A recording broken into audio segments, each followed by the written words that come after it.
Queridísimos amigos y hermanos de este tiempo final de nuestra humanidad, continuando con estos temas trascendentales del conocimiento superior, traigo para compartir con la humanidad entera, no importa la raza, el color, el credo, su posición, nada, con la humanidad entera, estos temas trascendentales del conocimiento supremo que nos entrega el avatara de esta última era de nuestra humanidad, el muy venerable y respetable superhombre Samael Aún Weor. Él nos trae ahora un tema como tan cotidiano que ni le prestamos la atención debida. Y se trata del sacramento sagrado del bautismo, realizado por él y explicado por él en una criatura hace más de 30 años allá en la Ciudad de México, donde él vivió largo tiempo y donde desencarnó en el año de 1977, en diciembre del año de 1977. Pero él dejó el mundo lleno de conocimiento. Sin embargo, es la develación o revelación de las cosas que siempre estuvieron ocultas o que estuvieron, digamos, súper editadas a otros niveles, o mejor dicho, las que se volvió como un relato intelectual o dogmático de cosas, que en realidad, de verdad, se trata de procesos alquímicos que proponen partir de este estado hacia el estado del hombre auténtico, del hombre real, del hombre verdadero. Y para no desfigurar el contenido de esta cátedra extraordinaria, simplemente vamos a invitarles a que la lean y la estudien con todo detenimiento.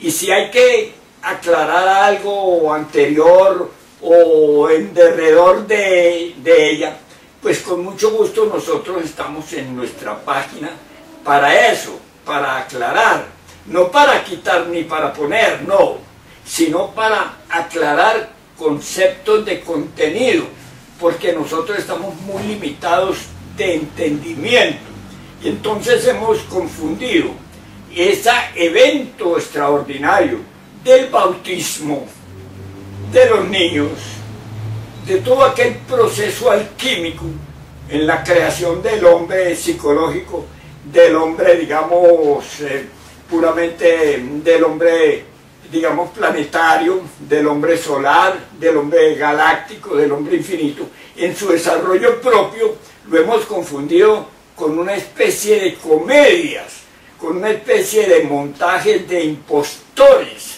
que han hecho de eso un mercado, una fe, una creencia y un dogma del cual es imposible salir si no se tiene un conocimiento superior. Vamos pues en las propias palabras de nuestro gran superhombre, Samael Aún Weor, a ver cómo es eso del bautismo, el sacramento del bautismo, qué significa, qué propone y a dónde nos lleva en el autodescubrimiento, en el proceso de la autorrealización íntima del ser en cada persona y hacia el status Cristo, hacia el estado de la liberación. Con ustedes también, pues, el muy venerable y respetable maestro Samael Aún Weor. Muchas gracias y hasta pronto.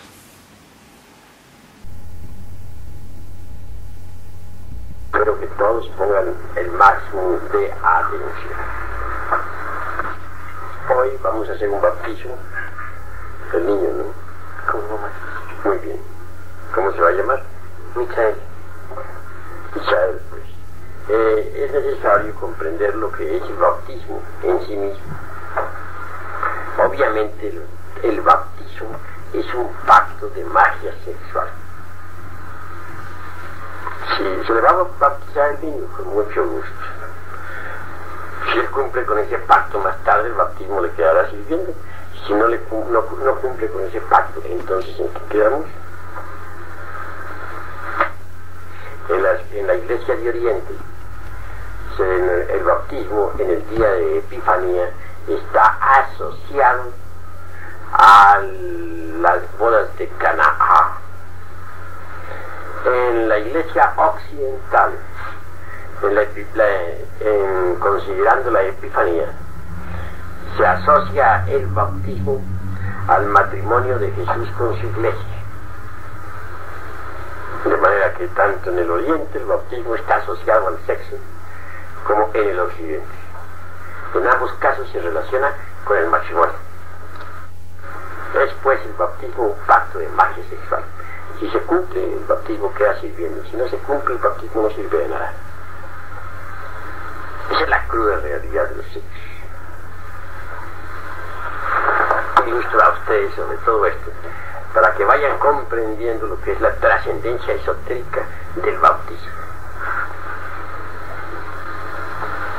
La pila bautismal, por ejemplo, en las iglesias cristianas, representa precisamente a la piedra filosofal, a los órganos creadores.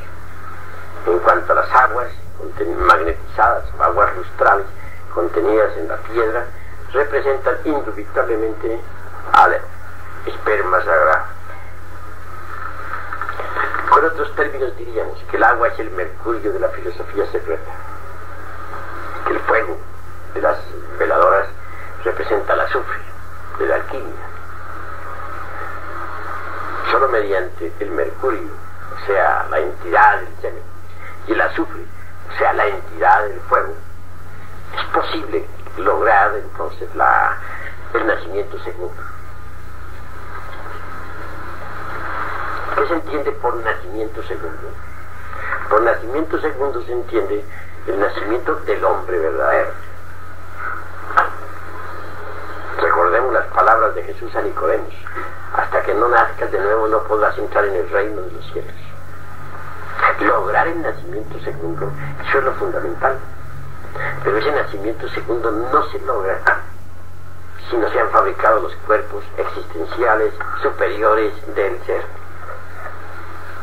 Y esos cuerpos no se pueden crear de la nada, porque de la nada nada sale. Esos cuerpos hay que crearlos a base de mercurio y azufre. El mercurio, o sea, el alma metálica del esperma, está representado aquí en nuestros rituales con el pan de la transustanciación. Y en cuanto al azufre, o sea, el fuego de la alquimia, está representado con el vino sagrado. Así que el mercurio y el azufre tienen que combinarse incesantemente dentro de nosotros, a fin de crear por medio de ellos los cuerpos existenciales superiores del ser. Comprendiendo todo esto, se darán cuenta ustedes del misterio del sello de Salomón.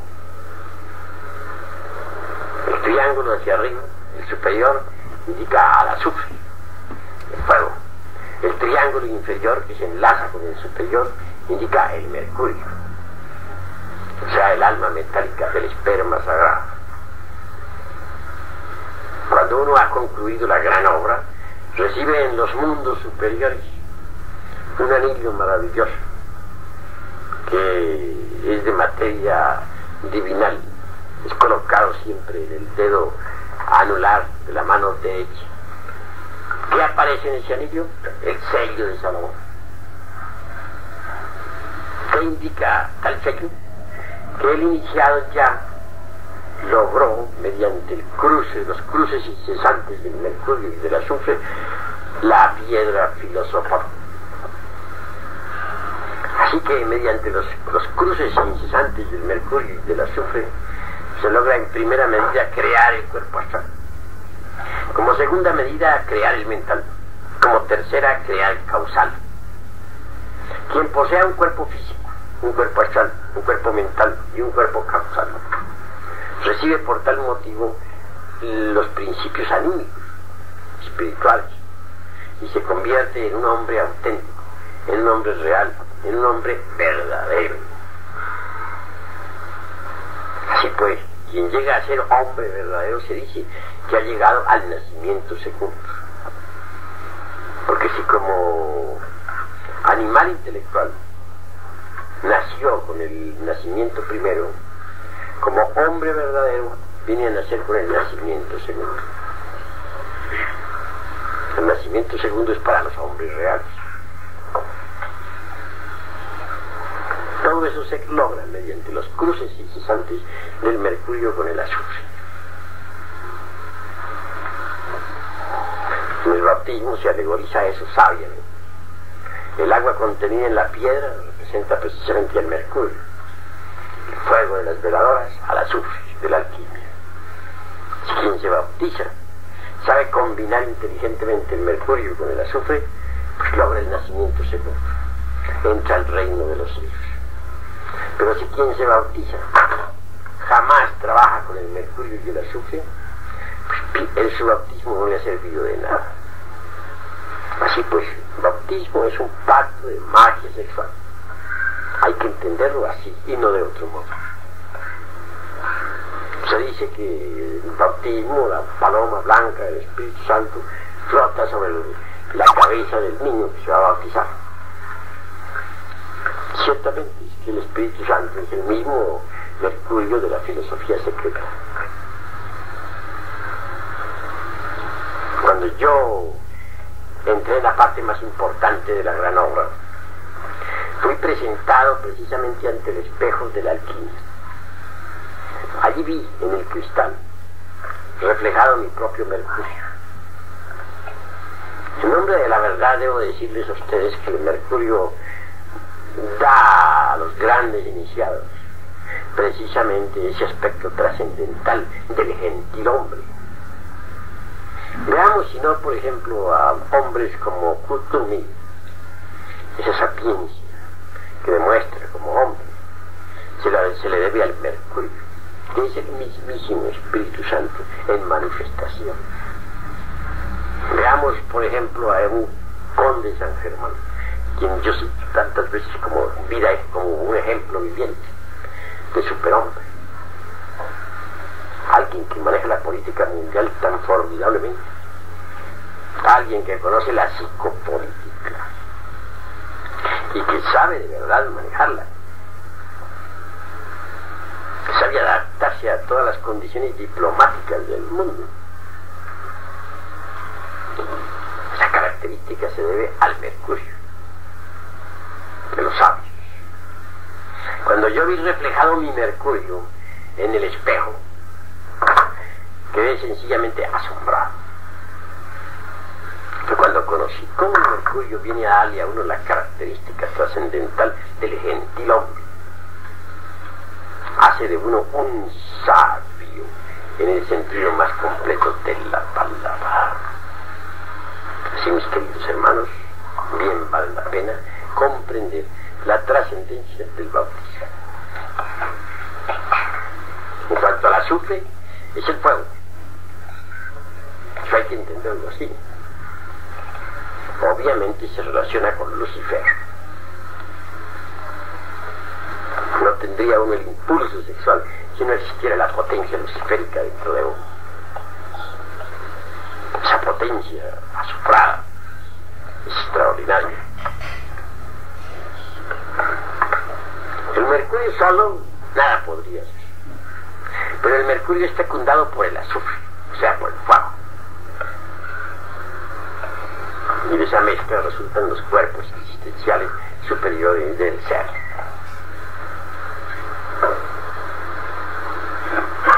Es bueno ir entendiendo todas estas cosas para saber valorar el bautismo.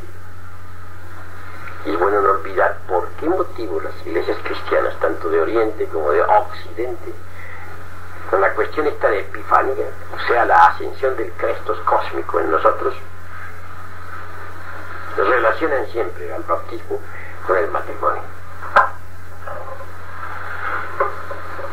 Realmente una iglesia, por muy santa que sea, si no enseñara las claves de la autorrealización, pues no lograría salvar a nadie. Eso es obvio. Cuando uno estudia a fondo todas estas cuestiones del mercurio y del azufre, sabe valorar el bautismo como debe valorarse. El bautismo es sagrado en el sentido más trascendental de la palabra. No olviden también ustedes que el sagrado sol absoluto quiere cristalizar en nosotros las tres fuerzas primarias de la naturaleza y del cosmos. Estas son santo afirmar, santo negar, santo conciliar. Santo afirmar es la fuerza positiva, la del Padre. Santo negar es la fuerza negativa, la del Hijo. Santo conciliar es la fuerza neutra, la del Espíritu Santo. En el Oriente el Padre es Brahma, el Hijo es Vishnu, el Espíritu Santo es el Señor Shiva. El Espíritu Santo, o sea el mercurio de la filosofía secreta, cristaliza en nosotros cuando trabajamos con el azufre y el mercurio. Este trabajo no se podría realizar fuera del laboratorio. Hay que saber mezclar las distintas partes del mercurio con las distintas partes del azufre. Pero esto es dentro del laboratorio. Y ese laboratorio es el organismo humano. De manera que el mercurio, o sea, el alma metálica del esperma, se combina inteligentemente dentro de nuestro propio laboratorio. Se combina con el azufre. El resultado de esa combinación viene a ser formidable. El primer resultado sería el nacimiento del cuerpo astral en el hombre. El segundo resultado es el nacimiento del cuerpo mental en el hombre. El tercer resultado es el nacimiento del cuerpo causal en el hombre. Cuando se ha conseguido esos vehículos, como ya les dije, entonces viene el nacimiento segundo. O sea, nace el hombre verdadero. Nace del mercurio y del azufre. O sea, del agua y del fuego. Así hay que entenderlo. Por eso dijo el Cristo: si no naciereis de nuevo, no podréis entrar al reino de los cielos. Hay que nacer de nuevo.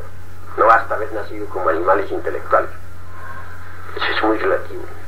Ahora necesitamos nacer como hombres, pero como hombres verdaderos. Y el hombre verdadero nace del azufre y del mercurio, tal como se enseña siempre en el bautismo. Si no se cumple con ese sacramento, de nada sirve la bautizada. ¿De qué sirve? De nada. Así, mis queridos hermanos, es bueno que ustedes vayan entendiendo estas cosas. Ahora bien, en todo hay reglas y medidas. La justicia es algo muy sagrado y existe. Los antiguos alquimistas representaron la justicia por una criatura inefable, una especie de reina, diosa, con una balanza en su diestra. En ella tiene algunos pesos, son necesarios para poder balancear a la balanza. Está parada sobre una piedra cúbica, que es la piedra filosofal. Lleva naturalmente la túnica blanca. Encima de la túnica está la púrpura del manto, y está tocada en la cabeza con una corona de oro. También lleva si bien en la derecha, dispensen ustedes, en la izquierda lleva la balanza, en la derecha lleva la espada de justicia. Ahora, lo interesante son los pesos y medidas de la balanza de la justicia cósmica. Es claro que el trabajo que hay que realizar en el laboratorio tiene que estar de acuerdo con la ley. ¿Qué cantidades de azufre, por ejemplo, se mezclan con qué cantidades de mercurio? Eso no lo saben las gentes comunes y corrientes, ni aun siquiera los mismos alquimistas. Esos son secretos de la gran naturaleza. En todo caso, la justicia rige los trabajos del alquimista. Y la justicia es la ley. Si un alquimista, por ejemplo, tiene esposa sacerdotisa y de pronto deja a la esposa sacerdotisa y estando en pleno rendimiento sexual va y se mete con otra mujer, pues adultera. ¿Por qué? Porque dos corrientes mezcladas dentro de la espina dorsal chocan entre sí. Un alquimista carga una corriente eléctrica y si luego se mete con otra mujer, entonces la corriente contraria se mezcla con la primera corriente con la que cargaba en su organismo y allí resulta un cortocircuito y entonces se quema un hilo que es por donde sube la serpiente sagrada. Ese hilo es el Nadi Chitra, de manera que si se quema el Nadi Chitra, entonces la serpiente, o sea el fuego, o sea el azufre mezclado con mercurio que tiene la figura de la serpiente, baja una o más vértebras según la magnitud de la falta. Después, muy grave, el adulterio. Otra cosa grave que es la fornicación. Si el alquimista derrama el vaso de Hermes Trismegisto, si pierde el mercurio, incuestionablemente se quema el Nadi Chitra y baja en la serpiente sagrada. Para poder uno realizar la gran obra, tiene que estar sometido a la diosa de la justicia. Si viola la ley de la balanza, el trabajo alquimista fracasa rotundamente. Téngase en cuenta que la fabricación de los cuerpos existenciales superiores del ser es una obra de alquimia, pero que esa obra tiene que estar dentro de los cánones del derecho de la justicia cósmica. De lo contrario hay fracaso inevitable. Otro caso muy distinto, y esto ya es de reflexiones, es el caso en que el alquimista, por ejemplo, no disponga de un vaso hermético. Supongamos que el alquimista tiene, dijéramos, un vaso hermético destruido, que ya no sirve, que no funciona. El laboratorio en este caso estará detenido. No funcionará porque no dispone de un vaso hermético para la combinación del azufre y del mercurio. ¿Pero qué se entiende por vaso hermético? Son términos que los hermanos deben ir comprendiendo. Vaso hermético es lo que se denomina el Kali o el mismo Yoni femenino. Eso se entiende vaso hermético, el órgano sexual femenino. ¿Y qué se entiende por lingam? Son términos con que deben familiarizarse los hermanos, sobre todo los misioneros, porque no va uno a hablarle al pueblo en lenguaje vulgar. Las cosas sagradas del sexo se deben exponer con honestidad. Se entiende pues por lingam el órgano sexual masculino, el phallus griego. Y observen ustedes la forma como explico los misterios del sexo, que no estoy utilizando ningún término vulgar, y lo hago a propósito para que los misioneros a su vez, cuando estén enseñando, sepan enseñar, que eviten cuidadosamente los términos grotescos o dijéramos inmodestos.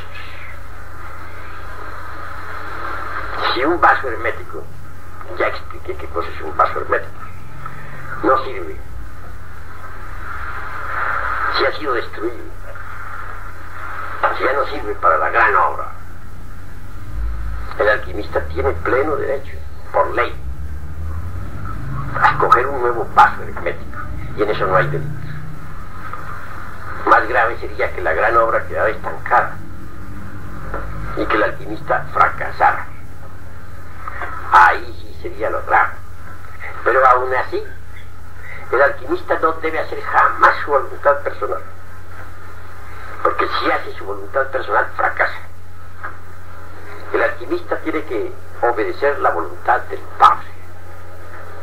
Téngase en cuenta que uno no puede entender la ciencia de la gran obra si antes no ha recibido el donum Dei. El donum Dei es el don de Dios para entender la ciencia de la gran obra. Uno no podría entender esta ciencia si no ha recibido el donum Dei, el don de Dios que le permite entender. Y ese don, el único que puede dárselo a uno es el Padre de todas las luces. Solo Él puede darle a uno el donum Dei. Así que la ciencia de la alquimia es muy sagrada. Tomar un vaso hermético para el trabajo es loable, pero siempre y cuando el Padre de todas las luces sea el que ordena, y no uno. Porque si uno hace su voluntad personal, si uno hace lo que le viene en gana, fracasa en la gran obra.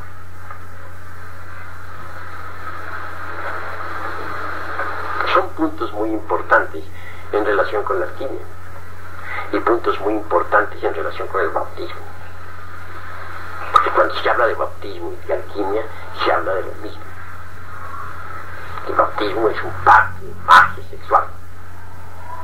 Así pues, el bautismo encierra en sí mismo una fórmula,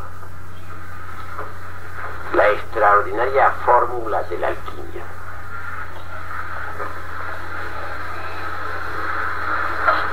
Con estos estudios lo que nos debe interesar a nosotros es la gran obra, exclusivamente eso. Y en la realización de la gran obra, lo único que cuenta es la ley de la balanza, o sea, la ley de la justicia cósmica. Esta está por encima de todos los falsos códigos de moral que existen por ahí, por encima de todos los prejuicios y al margen de toda clase de sentimentalismos morbosos, aquellos que están esclavos únicamente de los prejuicios, del qué dirán, de las máximas, dijéramos, de ética existentes en los distintos códigos morales del mundo.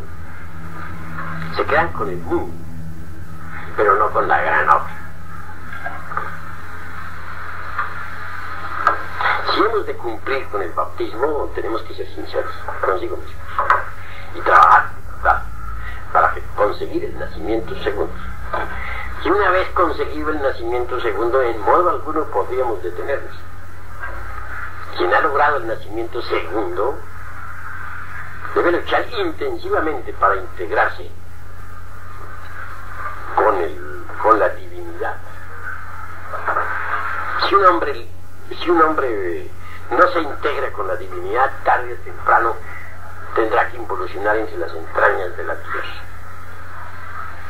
No se integran con la divinidad los hombres que no eliminan los agregados psíquicos inhumanos que en nuestro interior cargamos. Esos agregados psíquicos inhumanos son mercurio seco. Todo ser humano carga mucho mercurio seco y azufre venenoso o arsenicado. El mercurio seco debe ser eliminado. Y en cuanto al azufre venenoso, este reside en los bajos fondos animales de cualquier ser viviente. Si no eliminamos ese azufre venenoso o arsenicado, no progresamos.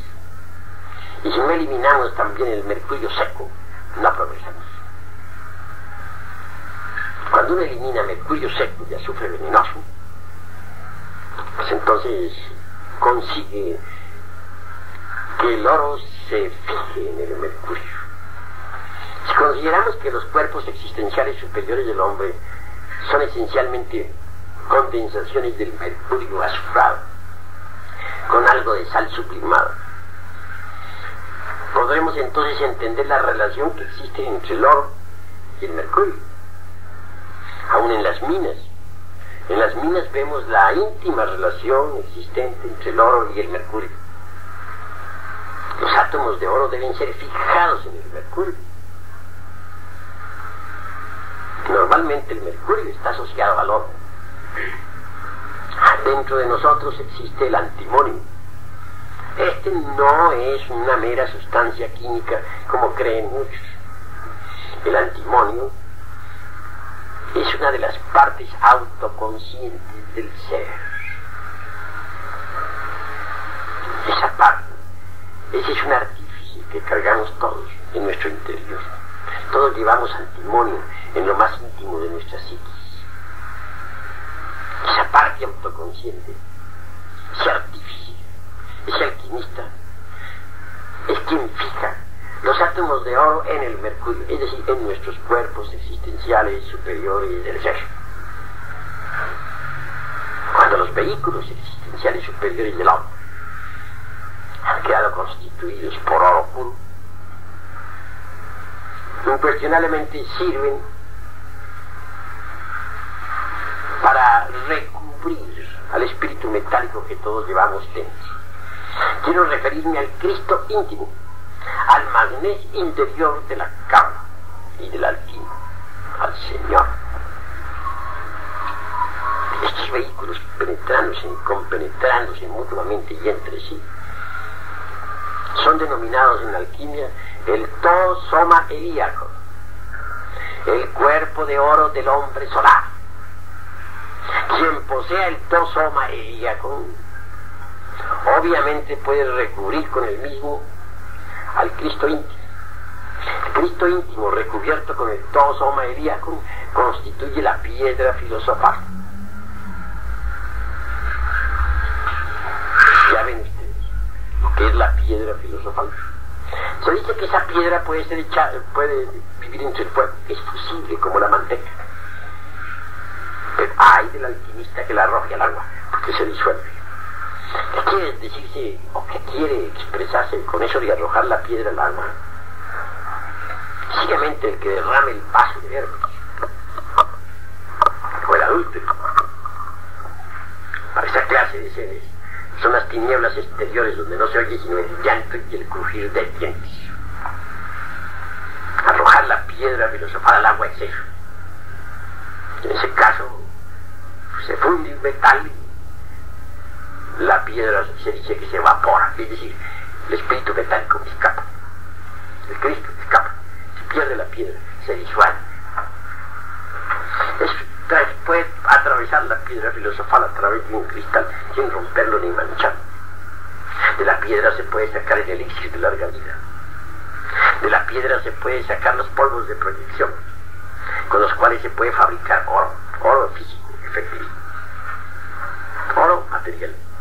Claro, si un alquimista que ya logró, ya tiene la piedra filosofal, su poder, en estado de éxtasis deposita, por ejemplo, aquí en esta agua sus átomos de oro. Entonces esta agua se convierte por tal motivo en un licor extraordinario, en los mismos polvos de proyección. Y si luego pone una gotita entre un crisol donde hubiere plomo derretido, ese plomo se convertirá. Y con ese oro viven. El conde San Germán, por ejemplo, fabricaba oro físico, pero invertía ese oro. ¿En qué lo invertía? En distintos bienes materiales. Cuando la policía francesa invadió la casa de San Germán para saber de dónde provenían sus riquezas, se quedaron asombrados al ver que todo estaba en perfecto orden. Tenían sus libros de cuentas, los bienes que tenía, todos debidamente documentados, es decir, no se halló una sola falta. Nunca realizaba sus transmutaciones metálicas públicamente, siempre en secreto. De manera que aparentemente él vivía exclusivamente de sus haciendas, de sus propiedades, fincas, bienes raíces, etc. Y todo todo estaba debidamente documentado. Así, mis queridos hermanos, por algo es que cuando uno concluye la gran obra, se encuentra ante el árbol de la vida, portando en su diestra el cuerno diamanteado. ¿Cuál es ese cuerno? El de la abundancia. El cuerno diamanteado. En el Apocalipsis de San Juan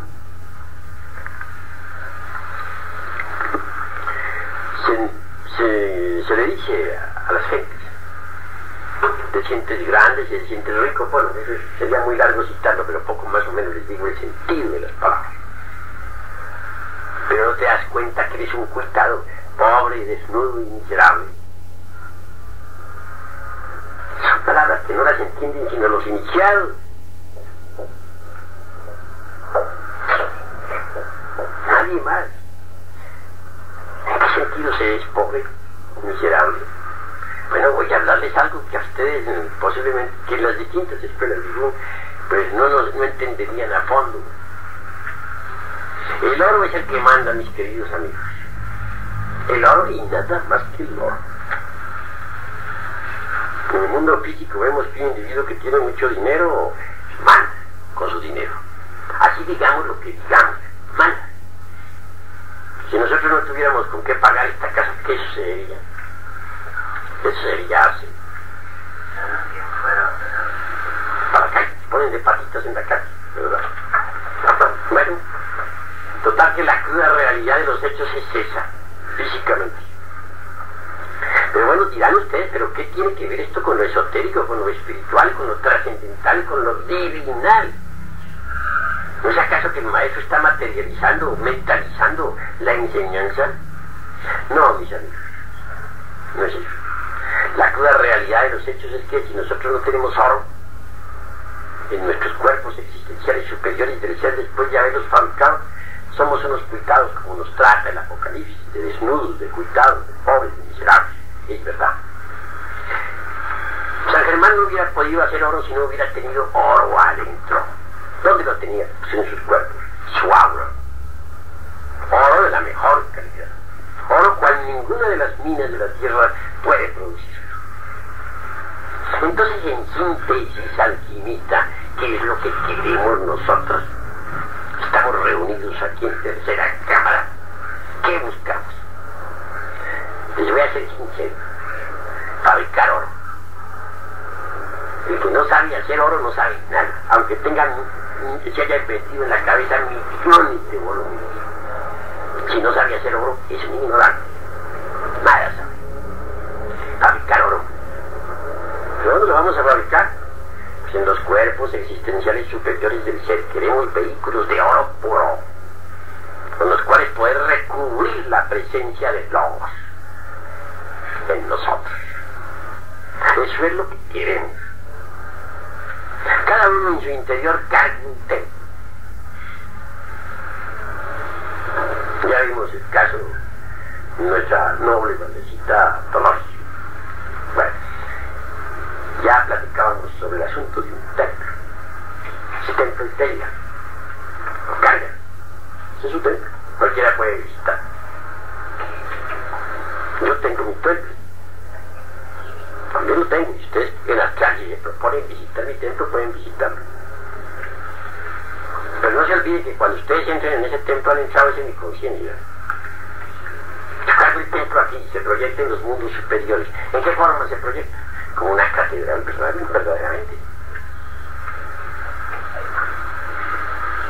Si les digo que esa catedral, pues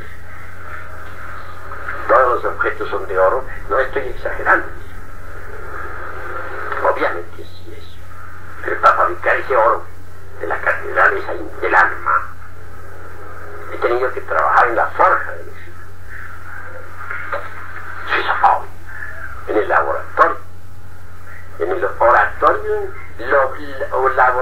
oratorium del tercer logos. Digo del tercer logos, no lo olviden ustedes. ¿Por qué digo del tercer logos? A ver quién me responde. Espíritu Santo. Correcto, Espíritu Santo. que tan asociado está al bautismo. Eso es indubitable. Pero hay que saber entender eso. Cualquiera de ustedes puede visitar en cuerpo allá la catedral del maestro Samael Aumbeor. Ya será, ahí está.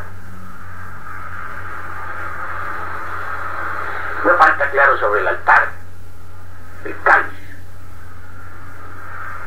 Y no faltará jamás sobre el altar de un maestro el cáliz, que es el mismo vaso hermético. Si faltara, el templo estaría triste, pobre, miserable.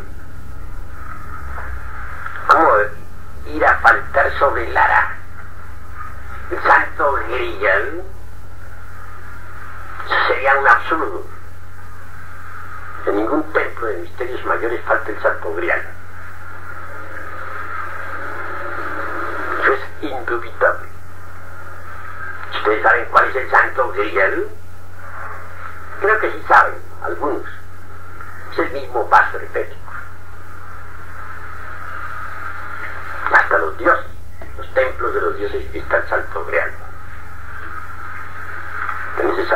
En ese vaso hermético colocan los judíos el maná del desierto. Ese maná con el que se alimentaban los israelitas entre las arenas del desierto, con el que se mantuvieron durante 40 años. Pero ¿por qué tenía que estar precisamente en el gomor, la copa, el vaso hermético, el maná del desierto con el que se alimentaban los judíos? Ahora, ténganse en cuenta que ese vaso está a su vez colocado dentro del arca de la alianza.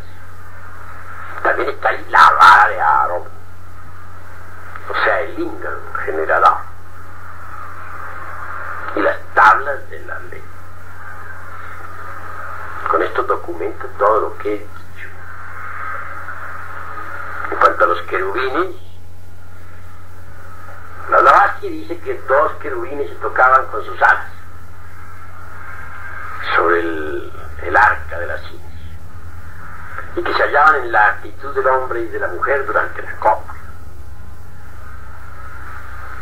El Parleri sostiene que son 4 querubines que se tocaban con sus alas, masculino y femenino. De todas maneras se coincide en que los querubines masculino y femenino se tocaban con sus alas y que se hallaban en la actitud de la cópula química durante en el Sanctum Sanctorum. Los soldados de Nabucodonosor rey, cuando invadieron el templo de Salomón, lo destruyeron, vivieron antes previamente el arca de la ciencia, dijeron: este era el Dios que vosotros los judíos adorabais tanto, este era el Dios de tanta castidad y santidad que vosotros mencionabais. Claro, rápidamente acabaron con todo, destruyeron el templo de Jerusalén.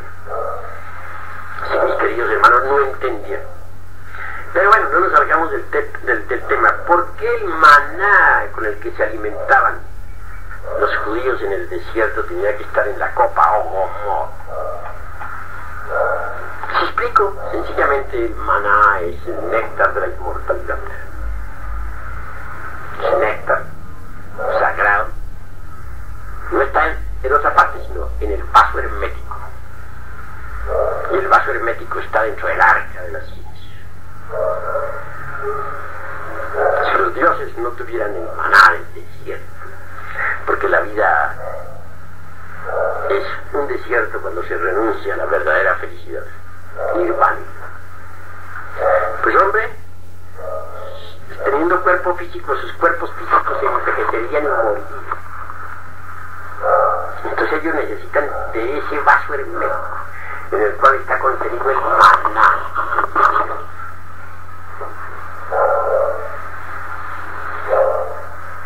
Quienes tengan entendimiento entiendan, porque ahí hay sabiduría. Saber entender. Cuestionablemente, el error más grave de los distintos grupos del tipo de escuelas pseudoesotéricas, pseudo-ocultistas, estriba precisamente en creer que la autorrealización íntima del ser es a base de líder. Se equivocan. Pensemos por un momento en la forma como surgimos nosotros a la existencia. En esos encantos del Viernes Santo. ¿Cuál es la raíz de nuestra vida? Un hombre, una mujer, una cópula química o metafísica. Y allí salió nuestro cuerpo físico. ¿Qué precedió a esa concepción? ¿Qué instante? Esto nos lleva a los encantos del Viernes Santo. Incuestionablemente en todo eso hubo pues amor, estuvo Eros activo, etc. Estuvieron también las fuerzas cósmicas más poderosas del universo, las que crearon precisamente al universo. Pero, ¿y las teorías dónde estuvieron? Todos esos millones de volúmenes de escuelas, ¿dónde estaban? No, nada de eso existía para nosotros. Entonces, ¿de dónde surgió pues este cuerpo que tenemos? ¿Por qué vino a la existencia? Yo también digo a ustedes, solo entendiendo esos misterios del Viernes Santo, tan fundamentales para los trabajadores de la gran obra, se logra la cristificación, la autorrealización íntima del ser. Esto es cuestión de sexo, de fuerza erótica, de ondulaciones cósmicas de amor, de emoción trascendental y de gran voluntad. Por ese camino trabajando se hace oro. Y el que llega a tener oro es inmensamente rico. Mediante el oro puede uno mandar a la naturaleza y la naturaleza le obedece. Quien tiene vehículos existenciales de oro es el rey y señor del universo, según la orden de Melquisedec. Mas si uno no tiene oro en su interior, es un cuitado, miserable, desnudo, aunque se crea muy rico y poderoso. Así pues, el objetivo de nuestros estudios es uno, fabricar oro.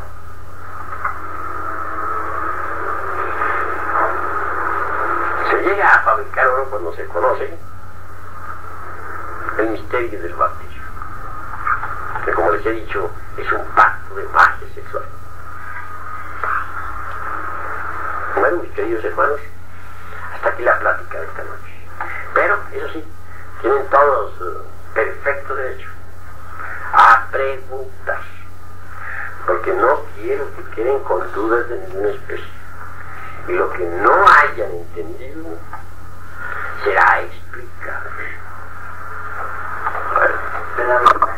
¿Cómo se puede percatar de la destrucción del vaso hermético del Lingam? Pero repite que no puse atención. ¿Cómo podría uno percatarse cuando ha llegado a la destrucción del Lingam o el vaso hermético? Los hechos son hechos, y ante los hechos tenemos que rendirnos. Si, por ejemplo, un hombre quiere trabajar con su esposa sacerdotisa y el estado de salud o estado fisiológico de ella no sirve para eso, si ya pasó sus funciones sexuales, si ya no puede trabajar, se dice que el vaso hermético ha sido destruido, y así se representa en alquimia, vaso hermético destruido. ¿Alguna otra pregunta? Venerable maestro, ¿cómo se entendería ya que usted dice de que el mercurio seco son los mayores y en el caso del azufre arsenicado, ¿qué sería? ¿Y cómo se logra destruir eso? El azufre arsenicado es el fuego venenoso animal que todo el mundo carga en sus infiernos atómicos. Un fuego bestial, inmundo, abominable. Todo ser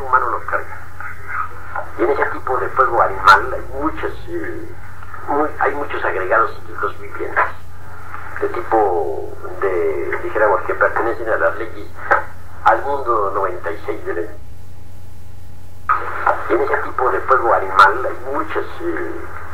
hay muchos agregados psíquicos vivientes, de tipo dijéramos que pertenecen a las leyes, al mundo 96 de leyes, o mundo infernal.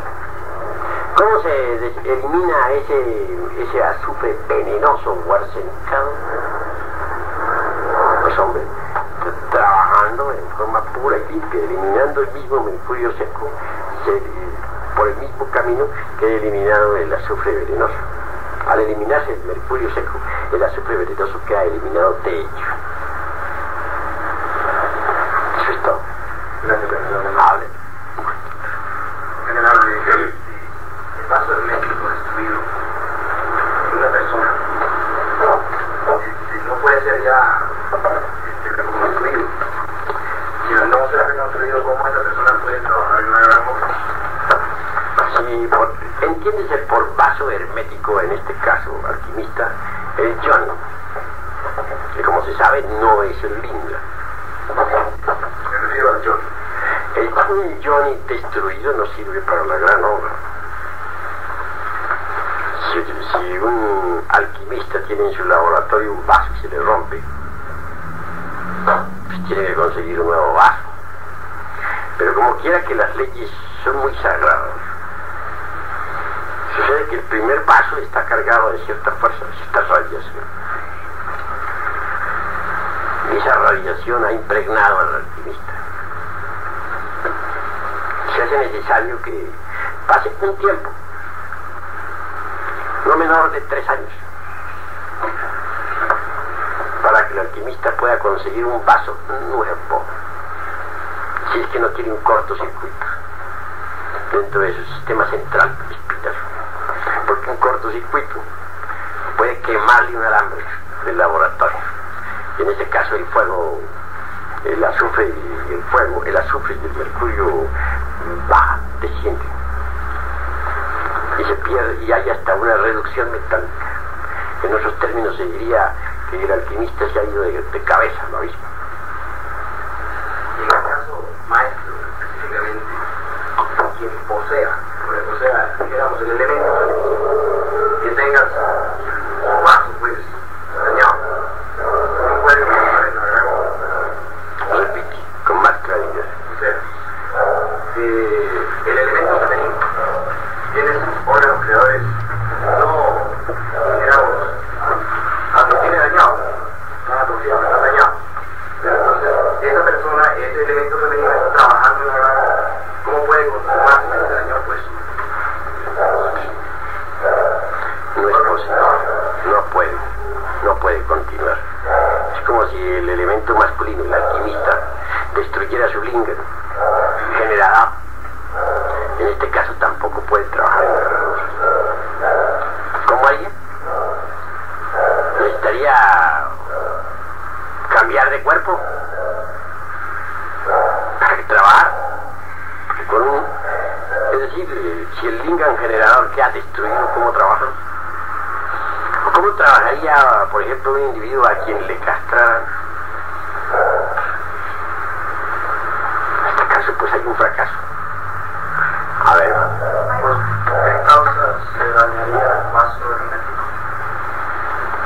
Puede dañarse por accidente, puede dañarse por la edad,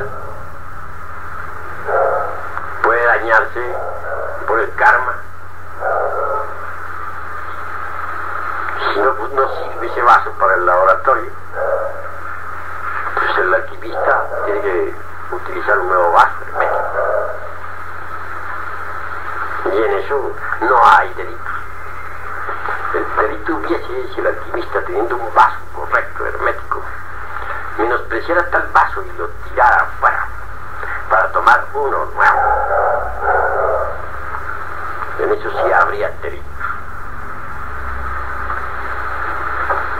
Honorable maestro, y en caso de que fuera lo contrario, que a la mujer se le dañara, por ejemplo, es linda para trabajar?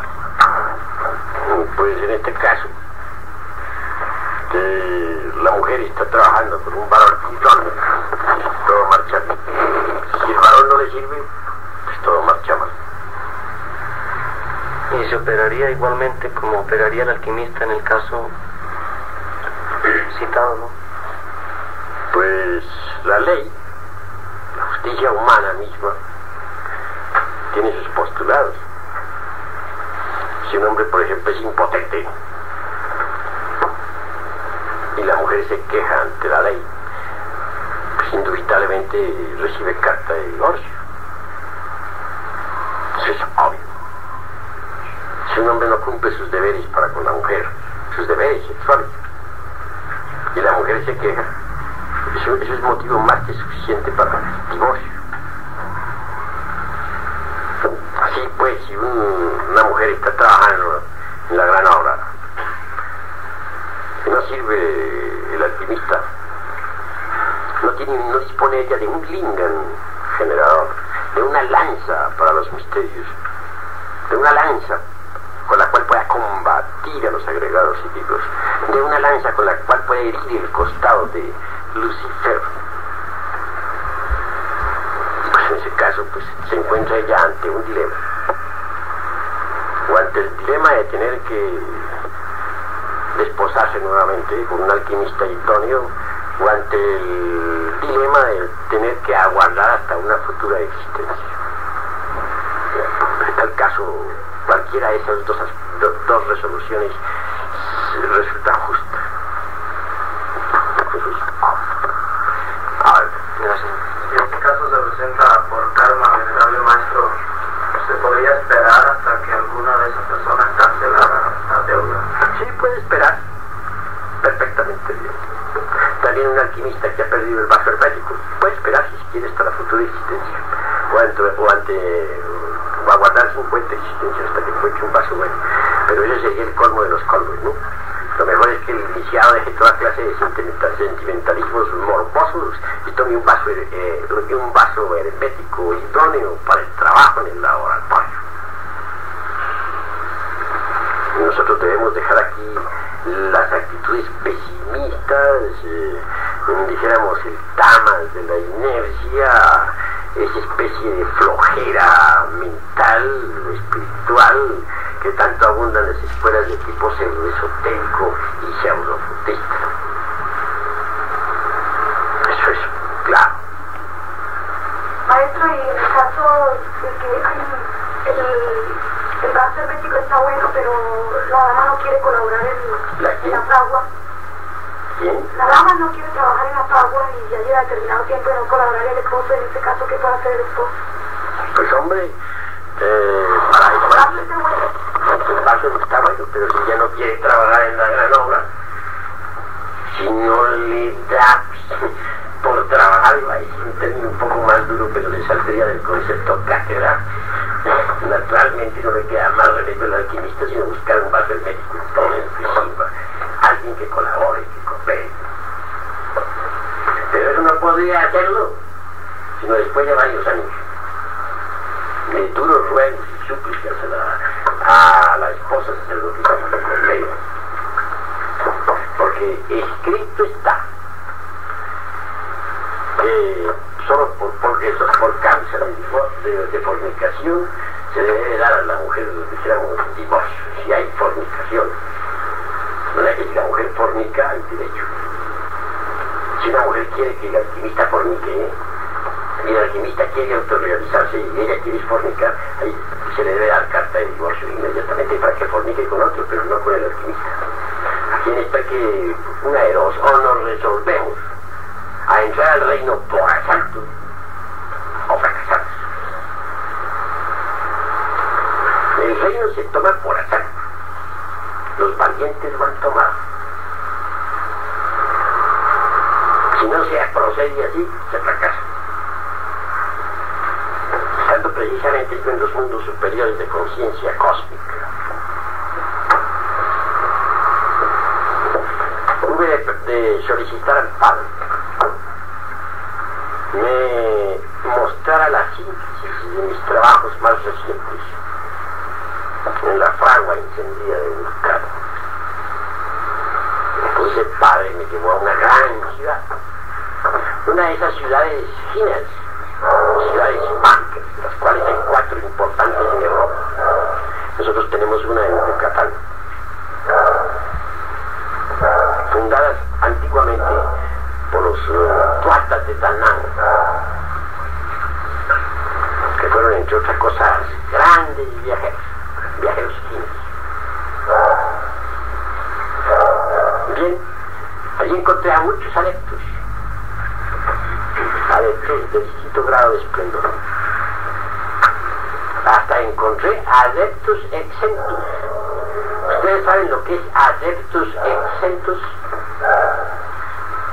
Significa adeptos exentos ya de cargo, no tienen cargo. En el esoterismo se dice adeptos exentos. Claro, que todos organizamos una excursión a la cima de la montaña del ser. Grandiosa fue tal excursión. En los mundos superiores de conciencia cósmica se pasa por vivencias trascendentales, divinales y formidables. Cuando conseguimos llegar a la cima con el ánimo de encontrarnos con Yod Hebe,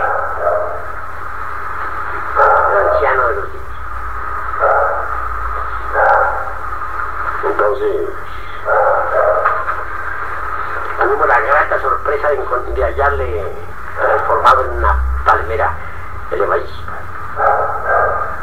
La palma es el símbolo de la victoria de Cristo. Todos los adeptos se prosternaron en tierra para rendir culto a Yod Hebe. Sabía que esa palmera era mi real ser, pero el anciano de los días, es decir, el interior de mi interior, para hablarles esta vez a ustedes en el lenguaje de la pistisopia. Es un lenguaje esotérico, simbólico, alegórico. Claro, yo avancé, como quiera que el cuerpo astral tiene cierta elasticidad, ductilidad. No me fue difícil aumentarles el tamaño para tomar aquella palmera por aquí, como quien dice, por el cuello, y asirla con fuerza hacia mi pecho, y acariciar sus hojas, sus ramas. Aquellos adeptos, venerables,